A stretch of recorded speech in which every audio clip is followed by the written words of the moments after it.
আজিৰ কবিতাৰ শিৰোনাম বৃদ্ধাশ্ৰম। কথা উদ্দীপ্ত কাশ্যপ। আবৃত্তি গীতাশ্ৰী হাজৰিকা।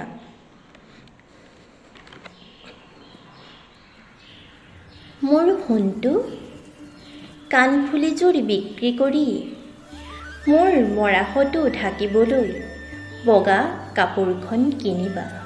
মোৰ মৰম আৰু ভালপোৱাখিনি তোমালৈ পঠালোঁ। বহুত দিন হ'ল তোমাক দেখা নাই।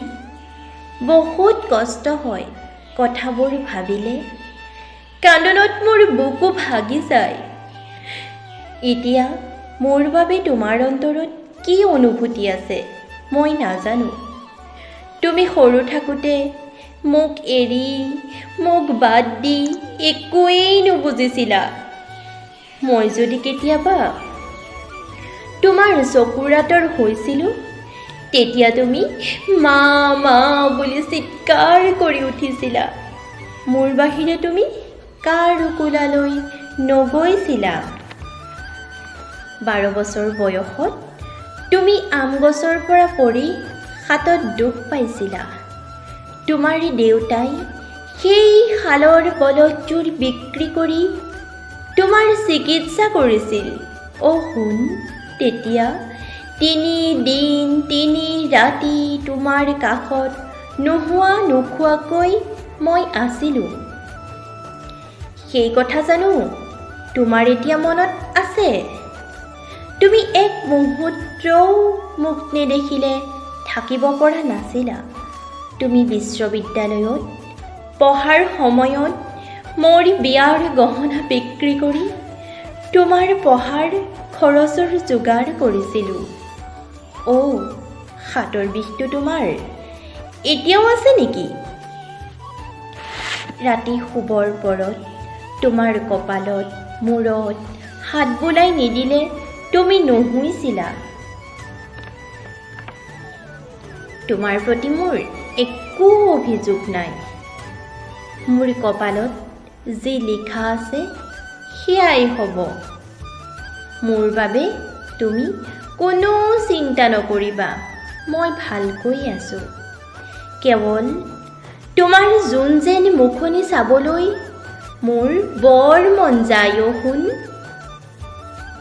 তোমাৰ ভনীজনীৰ খবৰ লৈ থাকিবা। মোৰ কথা সুধিলে ক'বা মই ভালকৈ আছোঁ।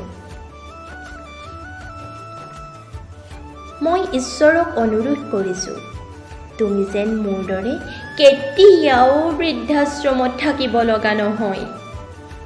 কোনো এক জ্যোৎস্না ভৰা জোনাক ৰাতি আকাশৰ পিনে চাই জীৱনৰ অতীত, বৰ্তমান আৰু ভৱিষ্যতলৈ ভাবিবা। বিবেকৰ কাষত তুমি উত্তৰ পাই যাবা। তোমাৰ ওচৰত মোৰ এটা শেষ অনুৰোধ আছে। আশা কৰোঁ তুমি মোৰ সেই অনুৰোধটো ৰাখিবা। মই মৰাৰ পিছত বৃদ্ধাশ্ৰমৰ পৰা মুখটো নি তোমাৰ দেউতাৰ চিতাৰ কাষতে জ্বলাবা। ইয়াৰ বাবে তোমাৰ কোনো টকা খৰচ কৰাৰ প্ৰয়োজন নাই। তোমাৰ দেউতাই